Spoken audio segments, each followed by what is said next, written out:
네, 지금 채팅창에는 성일 하이텍, 폐배터리 기업이 코스닥에 상장을 앞두고 있죠. 공모 얘기가 오늘 굉장히 많으시네요. 오늘 청약 마감일이라고 하고요. 그리고 이 공모가 이루어지고 나서 상장하는 일정이 28일인데 이날 또 FOMC 회의 결과까지 해서 주식시장은 또 한 번의 빅 이벤트 데이가 될 것 같습니다. 28일 성일 하이텍의 상장일 그날 FOMC 회의 결과까지 반영을 하게 됩니다.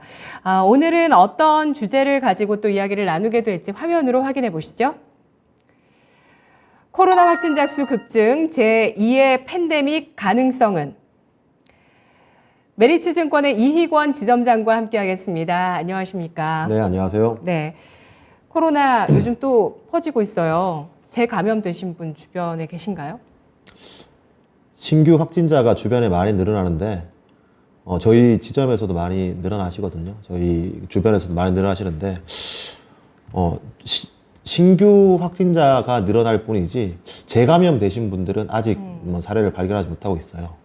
네, 저는 한 다리 건너에 걸리신 분 소식을 들었는데 그래도 처음 걸렸을 때보다는 좀 빨리 털고 일어나셨다는 얘기를 들었어요. 코로나 또 조심하시고요. 먼저 확진자 급증에 대한 얘기를 하기 전에 현 시점에 거시경제 상황부터 살펴보겠습니다. 매크로 지표들을 좀 알아볼 텐데요. 일단 FOMC가 주목이 되는데 블랙아웃 기간에 들어가서 연준 위원들은 이제 이번 주에는 또 발언이 자제되는 기간입니다. 매크로 지표들의 흐름에 대해서 어떻게 판단하고 계실까요? 네. 먼저 CPI를 안 볼 수가 없겠죠. 5월 CPI 발표 이후에 시장이 개파락 장대 음봉을 내면서 6월 가장 안 좋은 그런 수익률을 냈습니다. 그리고 7월에 발표된 6월 CPI도 마찬가지로 굉장히 최악의 서프라이즈를 냈거든요. 하지만 5월 CPI도 예상치보다 상회하는, 네. 그리고 6월 CPI도 예상치보다 상회하는 그런 부진한 흐름을 나타냈지만 시장의 반응은 굉장히 차이가 많았다라고 생각되거든요. 먼저 그 CPI 발표 이후에 저는 선물의 미결제 약정에 대해서 굉장히 주목해서 보고 있는 편이에요. 선물의 미결제 같은 경우에 내가 포지션을 더 확대시키는지 축소시키는지, 내가 매수 포지션을 가지고 있다가 매도를 하면 포지션이 줄어들게 되죠. 그리고 반대로 매도 포지션을 가지고 있다가 매수를 하게 되면 포지션이 줄어드는 것이고, 내가 매수를 가지고 있다가 더 매수를 추가했을 경우에는 미결제 약정이 확대되면서 포지션이 더 강화되는 겁니다. 그러니까 시장에서는 미결제 약정이 증가된다라는 것은 그 방향으로 포지션을 잡고 있는 주체들이 더욱더 컨빅션을 가진다라는 의미고요.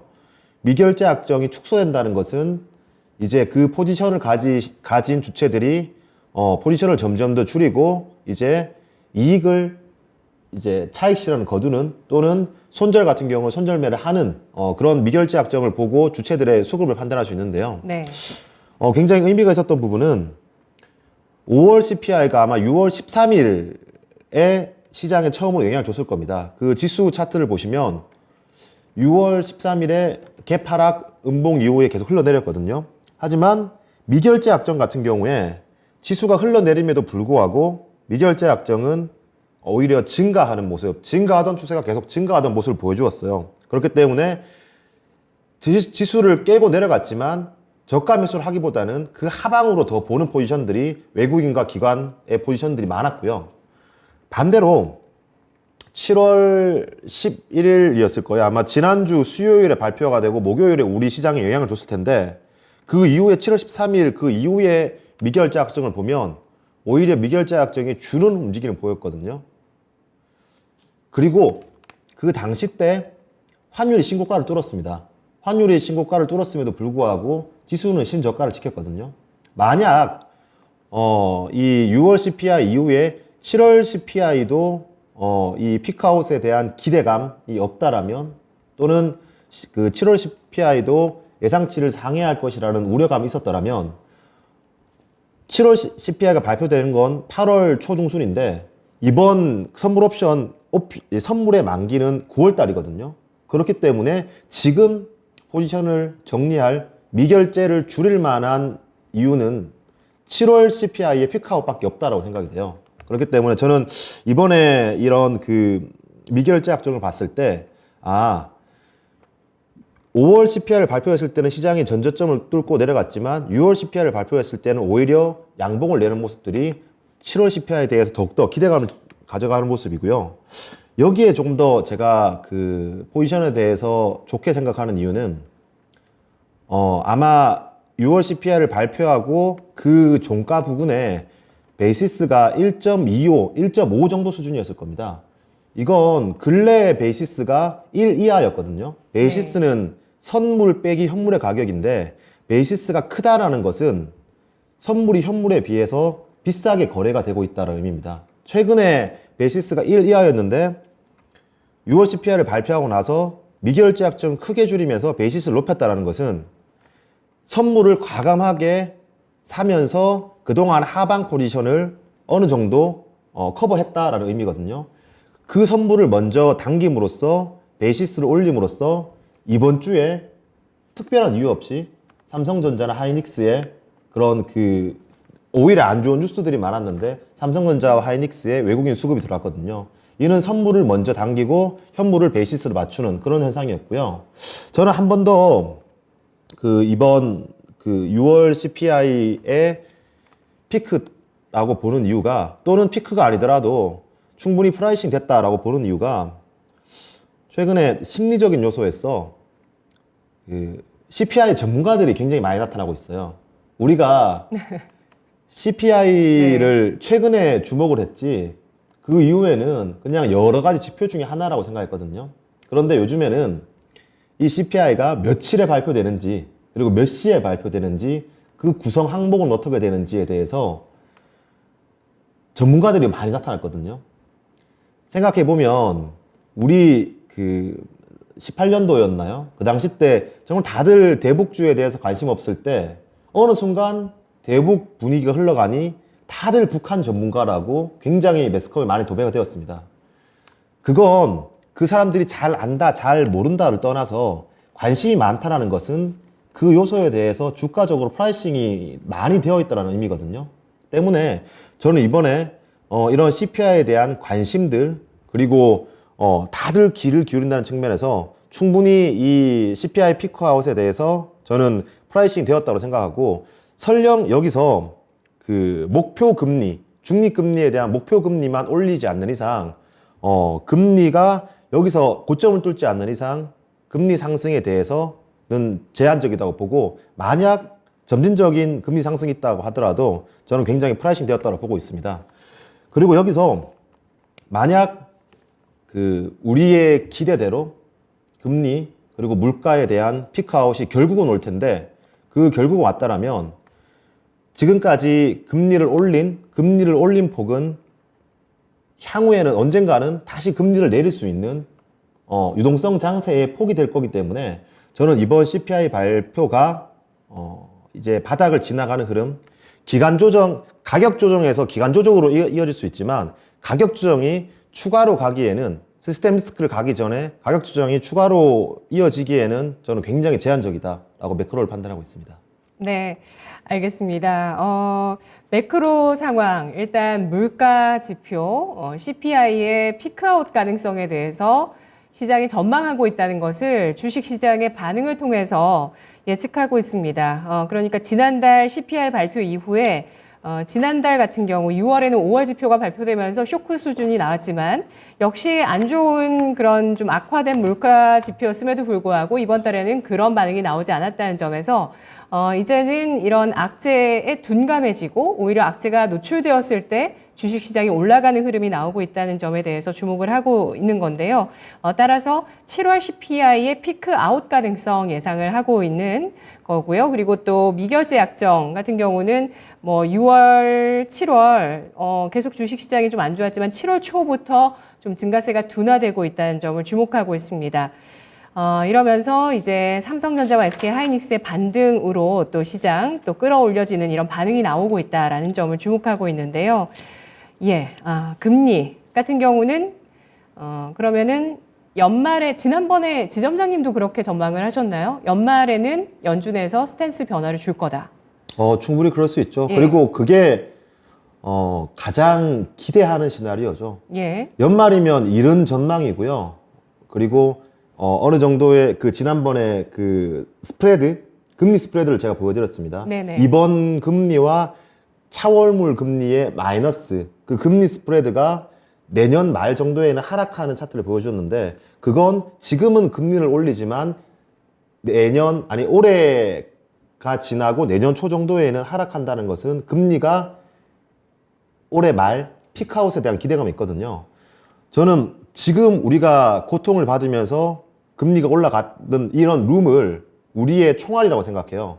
결국 총알을 쌓은 만큼, 현금을 쌓은 만큼 이 금리를 조금이라도 내린다면 시장의 유동성을 공급해 준다는 것이거든요. 이 공급해주는 전제 조건이 두 가지가 있겠죠. 첫 번째로는 당연히 물가가 잡혀야지만 시장에 돈을 풀 수 있는 겁니다. 그리고 두 번째로는 경기 침체. 첫 번째 전제 조건이 갖춰졌을 때는 이제는 풀 수 있는 제반 조건이 생긴 상황에서 풀어야 되는 이유가 필요하죠. 그 이유는 리세션, 경기 침체죠. 첫 번째 조건만 갖춰지면 그 이후부터는 경기 침체가 진행되면 진행될수록 오히려 시장의 악재가 아니라 호재다라고 말씀드린 이유가 이미 금리를 올리는 상황에서 금리를 내릴 수 있는 여력이 생겼기 때문에, 그리고 지금 그걸 기대하는 사람들이 점점 많아지고 있다는 것 자체가 저는 바닥을 맞는다고 보고 있고요. 이게 지금까지 지수가 빠진 속도에 비해서는 불만족스러울 수 있겠지만 저는 바닥은 통과한 과정이라고 보고요. 여기서 굉장히 극단적인 비관론, 이제 안 돼, 뭘 해도 안 돼, 이런 극단적인 비관론은 역실적 장세에는 조금 자제하는 것이 맞지 않나 생각합니다. 연말경에 금리 인상의 피크아웃이 나올 가능성이 있다고 판단을 하고 있고요. 그리고 물가 얘기도 해주셨지만 CPI 말고 유가도 굉장히 중요한 지표로 봤었기 때문에 유가 같은 경우도 피크아웃 되는지 좀 판단해 보겠습니다. 간밤에 다시 한번 5% 올라서 102달러 선 회복을 했거든요. 다행인 건 CPI의 구성 항목 중에서 그 소매 가솔린 가격, 미국 가솔린 가격이 비중을 차지하는데 유가와 달리 지금 미국의 가솔린 가격은 하락하고 있는 그 추세를 유지하고 있어요. 때문에 저는 2주 전이었나요? 금리와 유가에 대해서 피크아웃에 대해서 가능성을 높게 봤는데 그 의견 그대로 유지하고 있습니다. 네, 알겠습니다. 지금 제닛 옐런 재무부 장관과 이창용 한국은행 총재 간의 만남이 있죠. 예. 1시 반 정도부터 시작이 됐고요. 30분 정도 진행된 것으로 보입니다. 현재 원달러 환율은 5원 정도 하락을 하고 있는데 아직 특별한 소식은 들리지는 않네요. 통화 스와프에 대해서 좀 기대를 했었는데요. 그렇죠? 예. 그렇습니다. 자, 그렇다면 매크로 변수들 좀 확인을 해봤고요. 이제 코로나 확산세를 살펴보겠습니다. 오늘 코로나19 신규 확진자 수가 73,582명 발생했습니다. 이 더블링 현상이 보름 이상 지속이 되고 있는 상황인데요. 팬데믹 가능성 있겠습니까? 저는 가능성이 굉장히 낮다라고 생각해요. 우리가 2020년도 3월 달에 지수가 급락했을 때 이런 이 코로나라는 전염병에 의해서 시장이 일시적으로 붕괴되었죠. 그 붕괴된 메커니즘을 살펴보면 공급단 또한 굉장히 줄어들고 사람들이 일터로 나갈 수 없으니까 공급단이 줄어들고 그럼 임금이 감소가 되고 임금이 감소가 되면 소비가 감소가 되는 경기 총량 자체의 하락, 그럼으로써 기업들의 도산으로 인한 신용 스프레드의 확대, 시스템 리스크 이런 부분들이 한 번도 가보지 않은 길이었기 때문에 시장의 하락의 메커니즘으로 작용했거든요. 하지만 우리가 다시 지금 계속 확진자 수가 더블링 된다고 하더라도 그런 패닉이 올까? 나를 봤을 때 저는 패닉이 올 가능성은 일단 2020년 3월에 비해서 굉장히 낮다라고 보고 있습니다. 첫 번째로는 우리가 경험해 본 것이고요. 두 번째로는 결국 공급단이 줄어들거나 또는 수요단이 줄어드는 그런 그 경기 총량의 문제가 발생돼야 되는데 셧다운은 중국 같은 경우 셧다운을 진행하고 있습니다. 그리고 이미 BA5가 우세종이 된 미국 같은 경우에도 셧다운 또는 거리두기가 굉장히 제한된 상황이거든요. 거의 셧다운의 그 1미도 없는 상황이에요. 때문에 저는 이게 공급의 변수 또는 수요의 변수로 작용하기 힘들 거라고 보고 있고요. 결국 중요한 건 치명률이 중요하다 생각되는데, 제가 이 뭐 코로나의 전문가가 아니기 때문에 코로나 전문가의 그 의견을 빌리자라면, 정기석 국가감염병 위기대응자문위원장에 따르면 전파율을 높이기 위해서는 치명률이 낮아질 수밖에 없습니다. 반대로 전파율을 높이려면 치명률을 낮춰야 됩니다. 왜냐하면 매개체가 사망률이 높아진다면 전파 속도가 낮아질 수밖에 없는 거죠. 이는 오미크론으로 왔을 때도 이러한 현상이 발생되었고요. 오미크론에서 BA5로 왔을 때도 마찬가지 현상이 펼쳐졌습니다. 그렇기 때문에 이미 지금 경험해 보신 분들이 많고, 또한 경험해 보지 않은 위기가 아닌 경험해 본 위기고, 한번 시스템적인 차원에서 그리고 유동성적인 면에서 경험을 해 봤기 때문에 저는 이번 이런 신규 확진자 증가에 대해서 시장이 그리 하락으로 반영하지 않다고 보고 있고요. 반대로 당국에서 지금 우리 당국에서 8월 중순 그리고 8월 말에서 25만 명 전후의 유행을 정점 예측하고 있습니다. 이런 정점을 예측했다는 것 자체가 네. 이 관련 종목, 관련 섹터들의 상방 한계로 정했다고 보고 있고, 그리고 끝이라는 이제 기대감을 실어준다는 것 자체가 우리 시장으로 또는 이런 확진자 수 증가에 대한 리스크의 하방 역할을 해준다라고 보기 때문에 저는 겁먹을 필요 없다고 생각하고 있고요. 오히려 만약 이런 공급적인 차원에서 뭐 공장이 셧다운되고 물류가 셧다운되고 이런 게 발생하지 않고 공급적인 차원에서 인플레이션을 과거 코로나와 같이 가속화시킬 가능성이 굉장히 낮은 상황에서 만약 물가가 잡힌다면, 물가가 피크를 친다라면 이는 이 통화 여력에 오히려 좋은 소재가 되지 않을까, 반대로 역설적으로 생각해 보게 됩니다. 네, 코로나 확산이 수요와 공급단에 주는 영향이 굉장히 컸는데 그 영향력이 약화됐다는 점을 알아봤습니다. 그리고 코로나 국내 확산의 최고 정점이 8월 중에 있을 것이라는 전망이 있다는 점도 역시 이 코로나19 신규 확진자 수 증가세가 제2의 팬데믹을 야기하는 건 아닐 것이다라는 의견으로 귀결되는데요. 아, 진짜 이제 드디어 극복하게 될까요? 예, 진짜 극복했으면 좋겠고, 우리 시청자 여러분들도 면역력 관리 좀 잘 하셨으면 좋겠습니다. 네. 아, 극복했으면 좋겠어요. 진짜. 너무 좋을 것 같아요. 감기로 가지 않을까요? 감기로? 예, 그랬으면 좋겠어요. 그래도 마스크는 계속 하겠죠. 네. 네. 일부 마스크 주식까지 좀 움직이고, 오늘장은 손 소독제 관련주도 움직이기도 했었고요. 코로나 확산에 따른 수혜 주식들이 시장에서 바이오주를 중심으로 해서 상승을 보였는데, 전략을 세워볼까요? 네. 저는 최근에 진단키트 업체가 가장 최근에 거래량도 많고 선두였죠. 이 진단키트 업체들이, 얼마나 더 여기서 수급이 몰릴지, 더 추가적인 상승을 할지에 대해서는 알 수 없습니다. 왜냐하면 당국이 뭐 25만 명 예상하지만 이 25만 명보다 안 될 수도 있는 거고요. 더 빨리 올 수도 있는 거고, 그리고 더 증가할 수도 있는 거고요. 그렇기 때문에 얼마나 더 올라갈지는 모르겠지만, 지금 밸류에이션을 봤을 때, 시장의 PER 밸류에이션을 봤을 때, 그리고 이익의 정점이 언제이냐를 봤을 때, 저는 시간이 지난 이후에 결국에 다시 한 번 더 이 유행이 정점을 찍었다는 것 자체가 확진자 수가 20만 명이더라도 25만 명에서 20만 명 된 것과 15만 명에서 20만 명 된 건 방향이 다르거든요. 네. 25만 명에서 만약 20만 명이 됐다. 그럼 지금 7만 명 수준에서 20만 명이면 굉장히 많지만 주가로서의 위력은 다 끝난 상황이거든요. 그리고 그 업체의 어닝은 피크를 친 겁니다. 그렇기 때문에 PER상 이 평균 PER을 수렴할 수밖에 없거든요. 네. 그렇기 때문에 저는 여기서 피크가 무섭네요. 네, 저는 여기서 얼마 더 예. 갈지는 모르겠지만 네네. 결국은 제자리에 올 거라고 보거든요. 그렇기 때문에 저는 진단 업체들 추가적인 상승 시 의견 드리겠고요.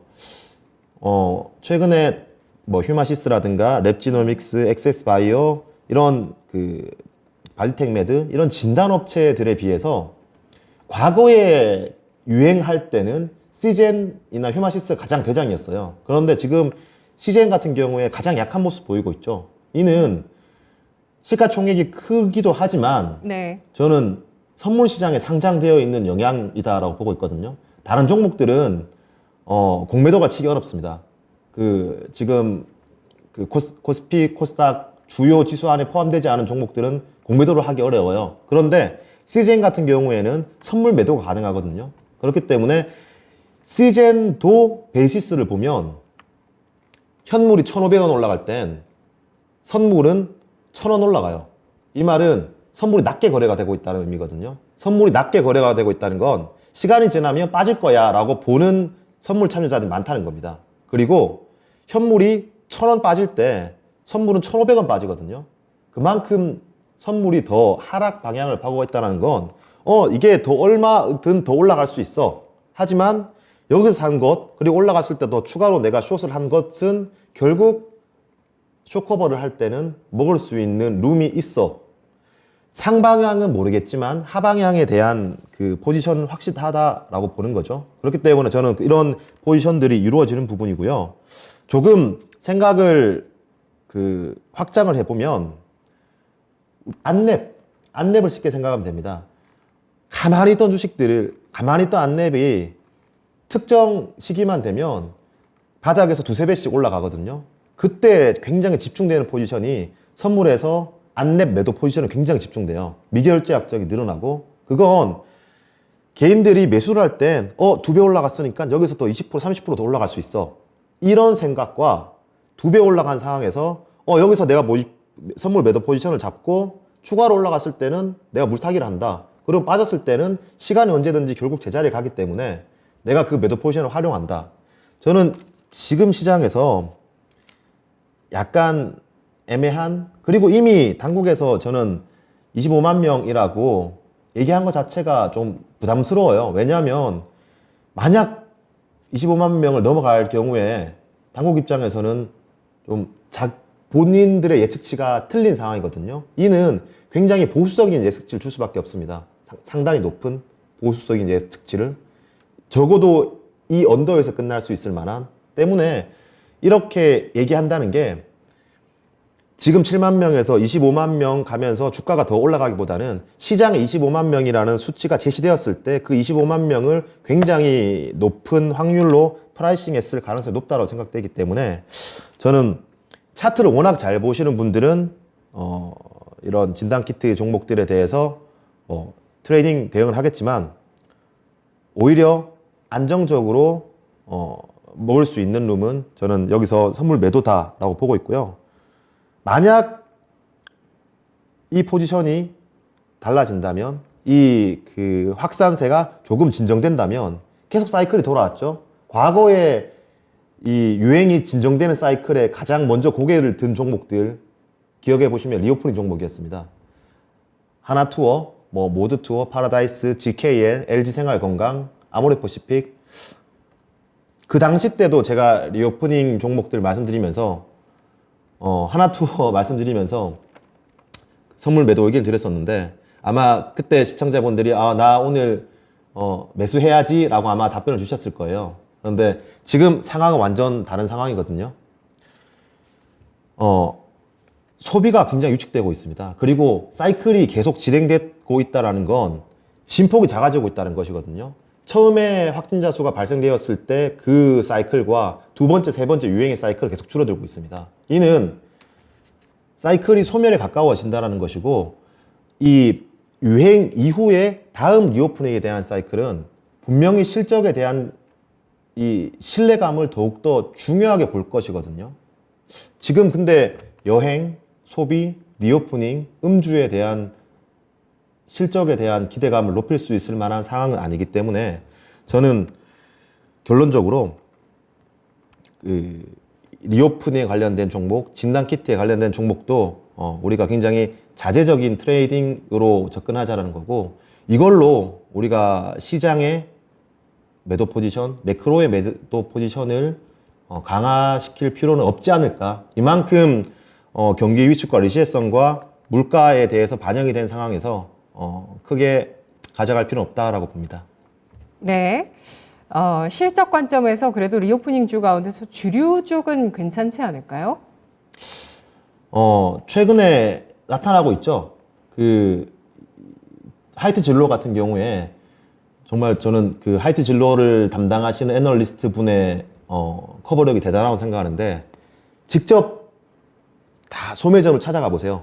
소매점을 찾아가 보시고 얼마나 수치가 올라오는지를 확인하고 계시는데 분명 그 주류의 그 소비율은 올라오고 있습니다. 하지만 시장의 기대치가 그게 낮아지지 않았어요. 지금 여행과 이 운송 같은 경우에 기대치가 많이 올라갔다가 기대치가 낮아진 폭이 크거든요. 그런데 주류 같은 경우에는 기대치가 크게 올라가지도 않았고 기대치가 크게 낮아지도 않았습니다. 때문에 저는 이 기대치라는 차원에서 얼만큼 이 정도가 되어야지 주가가 가냐 이 느낌도 있고요. 필수 소비재와 자유 소비재의 차이다라고도 생각을 해요. 주류가 필수 소비재인가요? 자유 소비재인가요? 자유. 저는 여행이나 명품 같은 경우에는 자유 소비재라고 생각할 수 있는데 네. 주류 같은 경우에는 필수인가요? 일부의 소비자들에 있어서는 필수 또는 B2C에 있어서는 자유 소비일 수 있겠지만 B2B에 있어서는 계속 재고를 확보해야 되는 필수 소비재일 수도 있거든요. 때문에 이 섹터가 다 안 되는데 리오프닝 소비재 섹터가 다 안 되는데 얘는 되지 않을까라는 기대감은 오히려 기대 수익에 비해서 리스크가 더 크지 않을까. 네, 알겠습니다. 일단 이번 코로나 확산 사이클에서 이 확진자의 그 규모 자체가 지난번 사이클, 지난 봄 사이클이었죠. 그때보다 작아질 가능성이 크고 치명률도 역시 낮은 상황입니다. 따라서 진단키트 실적을 보시면은 지난해 실적이 올해보다 더 좋을 가능성이 높겠죠. 일단 전망은 그렇습니다. 그러니까 지난해 이미 실적을 피크 아웃했을 가능성에 대해서 이미 시장이 보고 있다가 지금 다시 확산세에 대한 기대감으로 인해서 재차 기술적인 반등을 하고 있는 상황인데요. 밸류에이션을 보셔도 PR이 확정 실적 대비해서 본 PR이 더 낮아요. 그러니까 예상 실적보다 확정 실적 대비한 PR이 더 낮다는 건 앞으로 실적이 둔화될 가능성에 대해서도 좀 볼 수 있는 거고요. PR 낮죠. SD바이오센서 시즌 낮습니다. 5배 정도고요. 엑세스바이오 아까 말씀해 주셨지만 PR 2배 수준이거든요. 그런데 이런 어떤 절대적인 밸류에이션보다도 실적의 피크아웃 가능성을 봤을 때 추가 상승을 할 때 진단키트는 매도 반드시 해야 된다고 보고 있고요. 리오프닝주 같은 경우도 실적의 개선세가 제한적일 것이라고 예상을 해주셨는데요. 그러면 지금 장 굉장히 어렵거든요. 관점을 실적을 가지고 종목을 보실 건지 궁금하고요. 실적주가 뭐라고 보시는지 궁금하고요. 그리고 삼성전자, SK하이닉스, 삼성전자의 실적 발표 이후에 주가가 실적이 선방했다면서 괜찮았거든요. 그러니까 악재가 노출되면서 올라갔거든요. 현대차, 기아 같은 경우는 실적 전망이 좋고요. 이걸 뛰어넘을 가능성이 높다고 전망이 나오고 있습니다. 이번 주 후반이죠. 자동차주는 어떤 움직임 보일 거라고 예상하시는지 두 가지 질문 드려볼까요? 저는 기준이 되는 게 실질금리라고 생각해요. 실질금리. 실질금리. 네. 그러니까 다른 말로 해석하자면 유동성이겠죠. 유동성 장세, 실적 장세, 역금융 장세, 역실적 장세, 다시 유동성 장세. 지금 저는 역실적 장세라고 보고 있습니다. 역실적 장세는 이미 역금융 장세로 인해서 유동성이 해소해 나갔고 그리고 경기와 실적이 안 좋게 반영하는 부분이죠. 하지만 주가의 하락은 역금융 장세에서 먼저 반영되었기 때문에 주가의 하락은 다소 더딘 상황이에요. 그런데 이게 후반으로 가고 다시 유동성 장세가 온다면 우리 생각해보면 2020년 3월 달 위기가 오고 유동성이 풀리면서 실적이 없을 때 주가가 올라갔을 때 당장의 EPS 추정치가 올라가는 종목들보다 멀티플이 올라가는 종목들이 먼저 올라갔습니다. 때문에 역실적 장세가 지향되고 있을 때는 실적의 바텀, 그리고 실적의 신뢰도, 그리고 내년의 실적이 아닌 다음 분기의 실적이 좋은 그런 종목들을 선방하겠죠. 하지만 시장의 색깔이 역실적 장세에서 유동성 장세로 넘어간다면 이건 지금 실적보다는 앞으로 유동성을 기대하는 면이기 때문에 멀티플을 더 볼 가능성이 높거든요.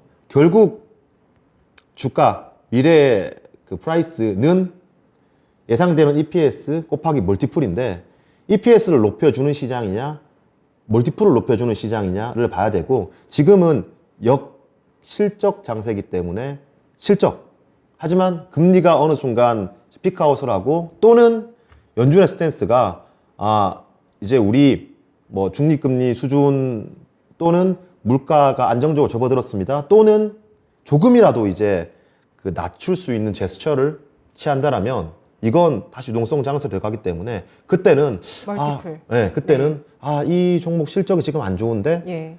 라고 생각하는 건, 우리가 작년 말 올해 초 지금 기업들 실적 좋으니까 연준이 돈을 회수한다고 하더라도 주식을 팔 필요 없어 라고 생각하는 것과 마찬가지인 거거든요. 이해가 되시는 거죠? 유동성 장세와 역금융 장세는 정반대입니다. 유동성 장세는 경기 실적이 안 좋은데 유동성의 힘에 의해서 주가가 먼저 가는 상황이고, 역금융 장세는 경기와 실적은 좋은데 돈이 빠져나가고 회수되기 때문에 부동산이나 코인이나 주식이 디레버리징 되기 때문에 시가총액이 축소되는 과정이거든요. 그리고 그걸 이후에 실적이 반영을 하죠. 때문에 저는 지금은 그래도 실적의 그 신뢰성, 그리고 다음 분기 실적이 괜찮은, 하지만 방어를 한다는 측면이지 정말 큰 수익을 낼 건 다음 유동성 장이거든요. 먼저 제가 지난주에 바이오 일부 종목들이 지금 그 2차 전지보다 먼저 바닥을 잡고, 그리고 최근에 삼성전자 하이닉스가 필라델피아 지수는 3%씩 빠지는데, 그리고 하이닉스의 캐펙스 투자가 시장이 안 좋아서 수요가 낮아서 축소한다라고 하는데 오히려 올라가는, 그리고 삼성전자 하이닉스 반도체에 관련된 심리적으로 안 좋은 뉴스는 나오지만 주가는 오히려 바닥을 잡고 계속 상승하는 모습 보이는데, 저는 이건 다이버전스라고 봐요. 심리와 주가의 다이버전스, 그리고 뉴스와 주가의 다이버전스.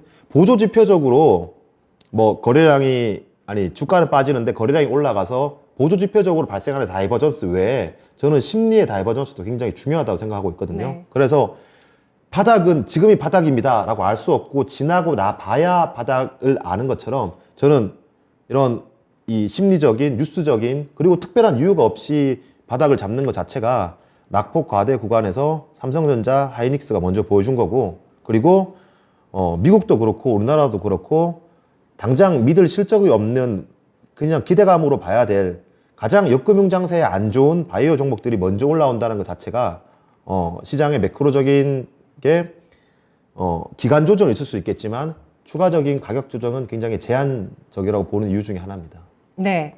그래서 지금과 같은 바닥을 잡아가는 과정에서는 일단 다음 분기 내년의 실적을 바라보면서 실적이 뒷받침될 수 있을 만한 종목군들이 시장을 방어해 주겠지만, 시장의 성격이 완전히 바뀌는 금리의 피크아웃이 나오고 시장의 성격이 완전히 바뀌었을 때는 그때는 멀티플을 좀 많이 줄 수 있는 성장주에서 아마 시장이 종목을 고를 것이다 라고 판단을 하고 있고, 성장주에서 그때 더 큰 수익이 나올 수 있다는 관점을 얘기해 주셨네요. 시간 벌써 이렇게 됐어요. 자동차주 얘기를 못 하겠네요. 분석 여기까지 듣겠습니다. 고맙습니다. 지금까지 투자 판단에 도움드릴 수 있는 내용들 확인해 봤습니다. 다만 주가의 상승과 하락을 보장하지 않는다는 점 유의하시면서 투자하시면 좋겠습니다. 외국인 계속 매도는 하고 있지만 시장 선방하는 흐름 이어지고 있고요. 일단 한미 경제 협력 증진을 희망한다는 내용이 그 한국은행 총재와 옐런 재무부 장관의 회담 결과로 나오고 있는데, 통화 스와프 얘기는 좀 아직 안 나오는 것 같아요. 오후장 이제 남아있는 시간 얼마 없고요. 마무리 계속 토마토 TV와 함께 해주시기 바라겠습니다. 저는 내일 다시 찾아올게요. 고맙습니다.